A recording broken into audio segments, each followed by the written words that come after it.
Falter-Podcasts werden durch Werbung unterstützt. Das hilft bei der Finanzierung unseres journalistischen Angebots. Falter Radio, der Podcast mit Raimund Löw.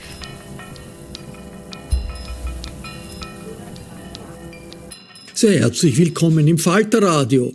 Im Ukraine-Krieg sind die Fronten festgefahren. Die russische Föderation hat ein Fünftel des ukrainischen Territoriums erobert und hält ganze Landstriche, Dörfer und Städte besetzt. Aber die ukrainischen Verteidiger halten ihre Stellungen. Die Lieferung moderner Waffen aus dem Westen ermöglicht es den ukrainischen Streitkräften, immer wieder den Angriffen standzuhalten. Furchtbare Verbrechen sind Teil dieses Krieges. Als unabhängige Journalistin berichtet Olga Tokariuk aus der Ukraine.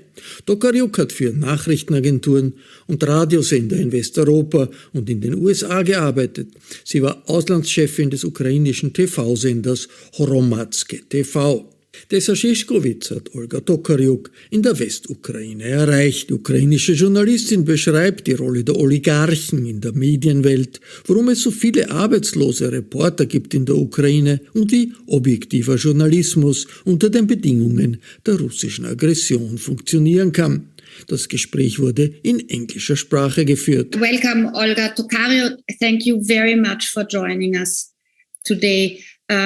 You are in the middle of the war as a journalist. I mean, it's one of the most dramatic things that happens in the world today. And journalism often is complicated between objectivity and facts and fake news and all this, what happens all around us. But your situation is absolutely precarious. And we want to talk today about how the situation is for you to work on the ground, what problems arise, to be a thinking political person in a job that is supposed to be an objective way of bringing information to the world, how that works out for you, and also how you anticipate, of course, also the political development a little bit, if that's okay. So welcome to this interview, to this podcast, to Falter. Hello, Tessa, and thank you for having me. Well, I'm affected by this war, obviously, as a person and as a journalist, because as a Ukrainian, I'm living this war also on a personal level. When it started, I had to take care of my family, to move them to what seemed to be a safer part of Ukraine, which is the west of the country. Although, as we have seen, that during this month, Russia launched missiles on various parts of Ukrainian territory, including here, the west of the country. So actually nowhere in Ukraine is completely 100% safe. Like, you don't know if it's safe today, whether it will be safe tomorrow. But, this decision not to leave Ukraine, just to move to another part of Ukraine, it was actually connected to the fact that I'm a journalist and that I wanted to stay in Ukraine to continue reporting, to continue telling international media, especially since I speak foreign languages and I've been collaborating as freelance correspondent in Ukraine with various media from Italy, Spain, UK, US for many years. So, it was like a conscious decision to stay in Ukraine, although in a safer part of it, and continue reporting, continue telling what is happening. I was never a war reporter. It was never a war reporter. It was never my dream or my ambition to be a war reporter. Unlike a lot of my other colleagues for whom it was somehow, this kind of a landmark, something to strive for, like that if you are reporting from the conflict zone, from a war zone, this kind of means that you are really doing real, top-notch journalism. I have background as international news reporter, but mostly reporting on politics, social issues, not conflict. And that's also the reason why I'm not reporting from the front line. I'm staying in the rear most of the time. So either here in Western Ukraine, also in Kyiv, I'm visiting areas that were under Russian occupation, but since have been liberated since, like Irpin, Bucha, or Chernihiv, where I just returned from. So I'm reporting from, other parts of Ukraine, because war not only means frontline, war not only means destruction of the houses and deaths of people, war also affects everyone in different ways, even in the those parts of Ukrainian territory, those cities and towns and villages that are not on the front line, that maybe are not subjected to everyday fighting, but everyone in every inch of Ukrainian territory is affected by this war. And I'm trying to report those stories, mostly focusing on human stories, how people, they live this war, how they are affected. And in fact, like as, let's say, this war went on and the international media attention started to fade away slowly, the breaking news that were there for initial several weeks and months were not as breaking anymore. Somehow the public started to get used to, that there is war in Ukraine and that every day people die and there is destruction every day. It is not the news anymore. And I was kind of thinking, how should I, as a journalist, reshape also my approach and change my reporting, considering that, I receive less interest from international media to comment, to give interviews, as this attention is fading away. And my answer was that I should focus on the issue of documentation of Russian war crimes and human rights abuses, because I think this is one of the most remarkable, significant aspects of this war, is that Russia is not only fighting the Ukrainian military, but it's also fighting with Ukrainian civilians. And actually more civilians, according to some estimates, are, have been killed and injured in this war, even more than Ukrainian military. So I think this is a very kind of peculiar aspect of this war, of this Russian aggression against Ukraine, the situation of civilians and the abuses and the war crimes against civilian population. So I'm trying to focus on that more, to tell, the stories of these civilians, to give them voice, which they often lack because they might not be speaking foreign languages, or journalists are not able to reach them because it's, difficult to get these contacts. So in cooperation also with some Ukrainian human rights defenders, human rights NGOs, we've known each other for many years because I also covered human rights related issues in the past before this full-scale invasion. So now in cooperation with these human rights NGOs, we are trying to give voice to these people, to tell their stories, to raise the attention, to draw the attention of the, international media and wider public in the world to these war crimes and human rights abuses that Russia is committing in Ukraine.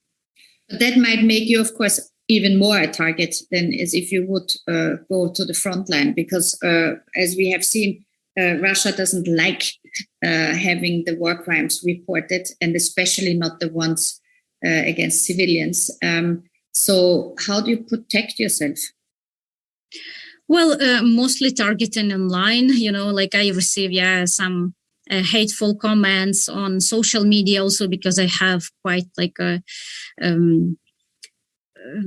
high profile on Twitter. Like a lot of people are following me and are interested in what I'm, reporting. And also there, I conduct this so-called Twitter spaces, which are like podcast in a way, this format that is very similar to a podcast, where I invite actually the witnesses of these human rights abuses. I invite Ukrainian human rights activists, Ukrainian lawyers, Ukrainian activists, Ukrainian officials, like government officials who are dealing with these topics. So while there is a lot of interest, in fact, and I see that like really a lot of people are very curious to learn more. Also, like thanks to this platform, I was able to put in touch many international journalists who might listen, to my Twitter space, and then they reach out to me in a private message, or they reach out to me on email and offer, either they ask for contacts to put them in touch with those people that I invite, or they, offer like the cooperation. They say, let's do something together, let's make a story. So I'm working now on a project with some international journalists, specifically on the issue of human rights abuses on filtration camps. And so, I think like the most important thing is that I see more good than harm in what I do. I mean, there's some online abuse or offenses that I get, like some slur in the comment section, I really like tend to ignore it, because it will happen inevitably. We are living in a digital world, and we know that Russia has people whom it pays to spread disinformation online, and also to harass, to attack people that it doesn't like. So yeah, I'm of course taking digital precautions also, like on my social media accounts and my email, but not much than that. Like I'm not like particularly concerned, also because I think I'm maybe measuring my situation in comparison with other people, and I still tend to think that those who are on the front line risk more, because like it's completely unpredictable. It's not like under your control what can happen from one moment to another when you are in the front line. Here, I kind of feel that I'm more in control because at least I can do things to protect, my accounts like digitally, to be on the safe side. But of course, like it's never 100% certainty. Still, I'm not put off by any like of this kind of potential threats or real like online threats. I'm still like, I think that it's important to speak up. It's important to, continue like reporting, giving voice to people and telling what is happening. And I will do that, whatever happens. I'm determined to continue doing that. I mean, since 2014, I read that there were 15 journalists and media people were killed in the war that Russia increasingly inflicts on the Ukraine. So it is a really super dangerous situation, even if you're not going to the front line to report. And it will probably become more dangerous.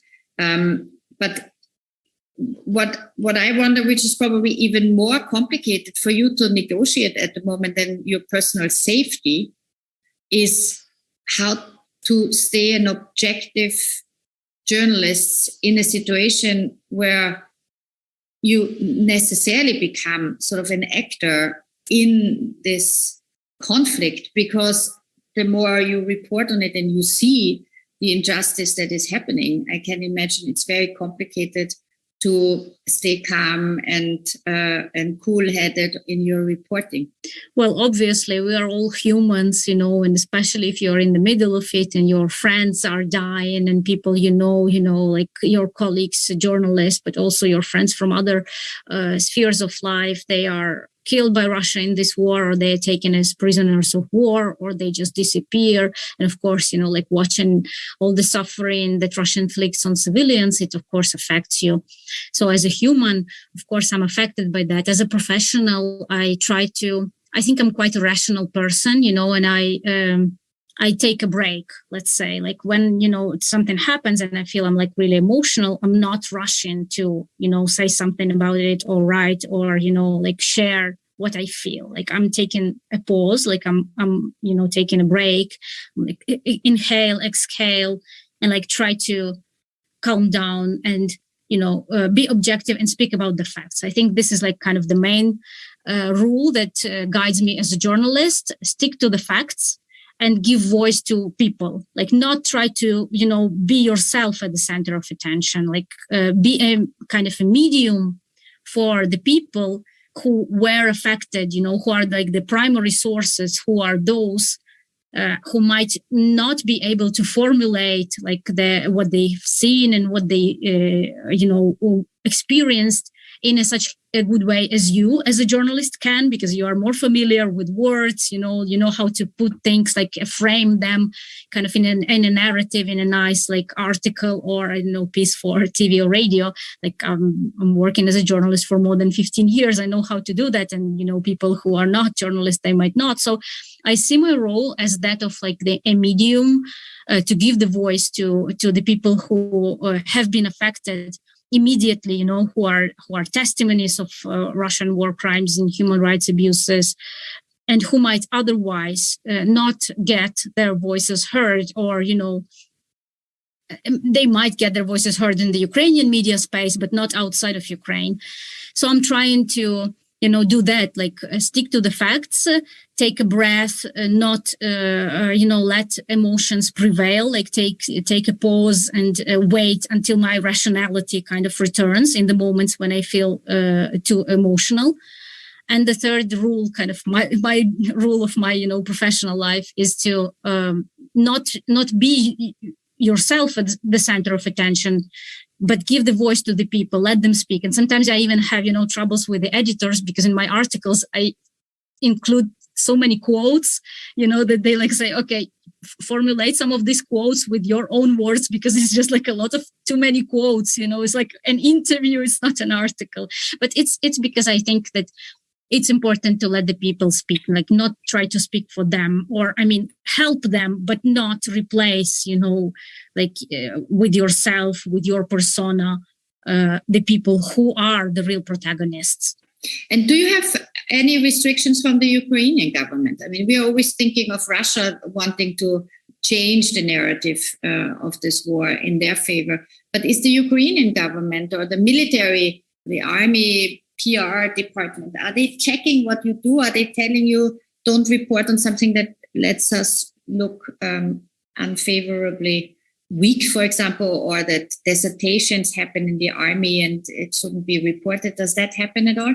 Well, I don't have personal experience of, any similar incidents. Also, maybe because I'm mostly reporting for international audience, so they do not really check what I'm writing. And in general, I think the Ukrainian military and, the government offices are too busy with other things to check what the journalists are, writing, reporting. In general, while Ukraine had some issues with the freedom of speech, those were minor issues. In general, there is freedom of speech in Ukraine, and the journalists can do, their work properly without facing pressure from the government. It has been like this since 2014, since the government changed and Yanukovych fled, and the pro-democratic forces were in charge of Ukraine.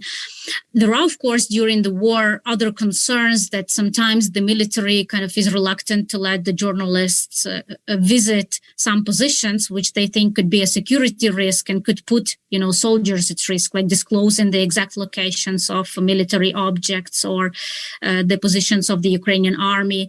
That, of course, is could be risky, and sometimes journalists are not allowed, but I think it is understandable that it would happen in any other country. And another thing that I know that a lot of colleagues, especially foreigners, are facing is very slow process of accreditation. The Ministry of Defense has been quite slow in issuing accreditation to cover, the war from the front line. So some people were waiting for weeks and months to get this accreditation, really, really slow process. Well, they were saying that they have too many requests and they just can't keep up with all of them and process them. I've heard that there were some improvements recently, but it remains still a problem. But from, the experience of visiting not the frontline regions, but the regions that were under occupation or were affected by Russian missile strikes heavily, such as Chernihiv, for example, or, Bucha, Irpin, Kyiv, I can say that I didn't really experience any obstacles there. There are, of course, the checkpoints where, the entry of any major city where the military are checking the documents of everyone that enters. But usually, when, me and my colleagues, we are showing our press IDs, it's no problem. They let you pass. And on the contrary, in fact, I see that there is a lot of willingness, not maybe, the Ministry of Defense or military officials, but the other Ukrainian government officials and also local authorities, there is a lot of eagerness and willingness to talk to journalists, maybe even more than it used to be before, because they want also, international media to continue speaking about Ukraine, not forget about the war, because, it's not as much as it used to be on the front pages. It's not as much as it used to be on TV and radio. So they are aware of that. And, those journalists who are still in Ukraine or who have just come in Ukraine, mostly, if approached in a correct, ethical, nice manner, respectful manner, most requests are being satisfied for interview, and pretty quickly, sometimes even really very quickly, from having an experience of working as international news correspondent in many countries. I remember that like the country where usually I had like the fastest response times was Poland. And I was amazed, like that you can come on the same day, you call someone and the same day you can get the interview. So now I observe that similar things are happening in Ukraine. Like the officials are really very open. It of course depends, like if it's a first lady or, the prime minister or the minister of foreign affairs who are like super busy, of course, like it will take longer. But if it's local authorities or, a minister of some not as loaded, like not as busy as others ministry, then like fairly in a fair amount of time, you'll get like the meeting, the interview organized, and also like can work in a field without too many obstacles for your work. International reporters coming now to the Ukraine are also seen more as you said, as an advantage to get the message out, and they are welcomed probably more than rejected. But how is the Ukrainian media internally doing? I mean, I know you work mostly for foreign media, but you have oligarchs owning the main channels and private channels, and is the feeling among Ukrainian journalists that they can report on that war in an objective manner? Are there restrictions within the Ukrainian media or certain perspective that has to be kept? Well, frankly, there are a lot of changes in the Ukrainian internal media scene since the start of this war. I think like one of major changes was that since the full-scale invasion started on February 24th, several big TV stations, they united their editorial teams to conduct this 24/7 marathon on TV. Like reporters from different TV stations were contributing to creating the same like marathon, and this marathon was broadcast on different TV stations that joined this effort. So it was not like separate, different sort of like broadcasting when you are like zapping your TV channels. Usually, like it's different on different channels, but in Ukraine it was very that 4 or 5 or I don't remember exactly, but like several major TV stations, they joined like this effort, and they were broadcasting the same content that was created by their teams that were kind of working in cooperation. They still like might have been physically distanced, like working in their separate newsrooms, but the content that they created was the same. But there are also several like issues and concerns about this 24/7 marathon, because when initially in the first like weeks and months of war, it was perceived as something like really useful, also keeping kind of people not only informed, but keeping people's spirits up, trying to maintain this like spirit of resistance and resilience of the Ukrainian society. After a while, this TV marathon, if I can call it like this, started to get like criticized more and more, that it was not really providing an objective picture of what is happening. It was like basically this government kind of propaganda in a way. So it was not like really objective, content of what is really happening. This is the criticism that is coming mostly like from the civil society, and also from like journalists of some like independent other media who do not participate in this project. I mean, it is also kind of arguable, because you can argue that in the war, it's also something kind of more acceptable than in normal times, that maybe in the UK during the World War II, they were also broadcasting all this propaganda, kind of patriotic on the radio, and it also helped the war effort to keep, the people like fighting and the spirits up. So yes, like it is understandable why some people would say that it is fine, but it is also, kind of something that shouldn't be like okay, and probably was not acceptable, wouldn't be acceptable in peace times. And of course, there are like a lot of journalists who are saying like, okay, thankfully we're not working there, we can like report independently what is really happening. So like that's one thing. And another thing, you touched upon the issue of the oligarchs, and that a lot of media are owned by the oligarchs. And one of the already like consequences of this war was that one of the richest Ukrainian oligarchs, Rinat Akhmetov, who used to own a big media empire, he basically gave up on this media empire, and he said that he justified it with the de-oligarchization law that was passed before the war. So he said that due to this war, he has to kind of transfer the licenses for his TV stations, and he owned two kind of current affairs TV stations, one all news TV channel and another TV channel, like one of the most popular also that broadcasted either news but also entertainment content, and several smaller TV stations. So he said he's returning to the state the licenses for these TV stations, and all the staff of this TV stations was kind of fired. And it happened just last week, with some of these people I used to work before. So I'm we'll keep seeing their posts in which they say kind of their farewell to, these TV stations, and suddenly we have a lot of jobless journalists in Ukraine. So this is only the latest example, but there were also other journalists who were losing their jobs in the first months, after the war started, because, for example, those journalists who were previously doing politics, conflict reporting, they were still needed. But those who were doing entertainment, who were doing social, coverage, education, suddenly they were not needed. And many TV stations, especially private owned, they told them, well, either you kind of leave this job on your own, or we send you on an unpaid indefinite leave. So and many of them actually chose to quit this job and look for another one, because they can't stay for months and indefinite unpaid leave. They have to provide for their families. Some of them fled abroad, so with their children, my female colleagues.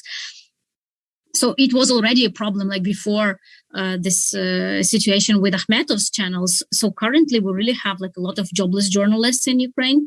A lot of journalists also from the local media are suffering, because all country media, they have more resources, usually more money, more abilities to support their staff to continue their operations. But the local newsrooms and local newspapers and online media and radio stations, they are suffering more because they are losing access to funding, and especially those from east of Ukraine, from Donbass, from other areas. And I know personally also some journalists from Donbass who are working in the local media. They had to flee, obviously, because of Russian offensive there. They're now scattered around Ukraine. Some of them are in Kyiv, some of them are in Lviv or in Dnipro. But they continue working because they also had some contacts previously with international organizations, some, those who provide the funding, or governmental organizations of foreign governments who provide the funding for independent media. So they kind of still try to struggle, but they try to continue operating in this change in circumstances, where they also had to move. They had to leave all their equipment behind. The newsrooms they had in Mariupol have been destroyed, or in Bakhmut in Donetsk region. So a lot of issues for journalists on different levels, this financial troubles, the fact that the oligarchs are getting rid of their media empire.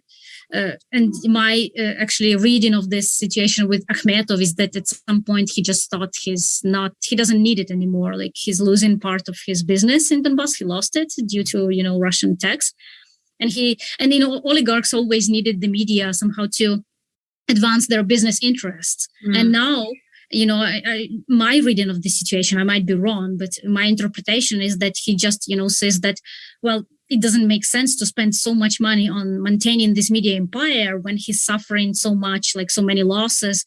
His businesses are suffering so many losses because, Russia destroyed them in Mariupol or in other places. So it just doesn't make sense to continue investing in this media empire that is usually not bringing profits. Usually, the oligarchs are not making money out of the media. They're making money out of the businesses, and the media only serves to advance these interests. How do you get information now from places like Mariupol that fell to the Russian army? I mean, is there some kind of underground media also from the Russian side, maybe, or has that all stopped? No, it's super difficult. Like all objective journalists were forced to flee Mariupol. Some of them faced pressure. I mean, not just in Mariupol, but in other parts of Donbass that fell under Russian occupation in Donetsk and Luhansk regions.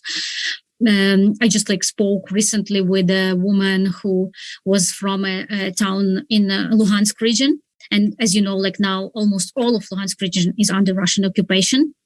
And after it fell under the occupation, she and other journalists who were working there in the local media, they were kind of summoned by this new so-called occupation authorities from Russia.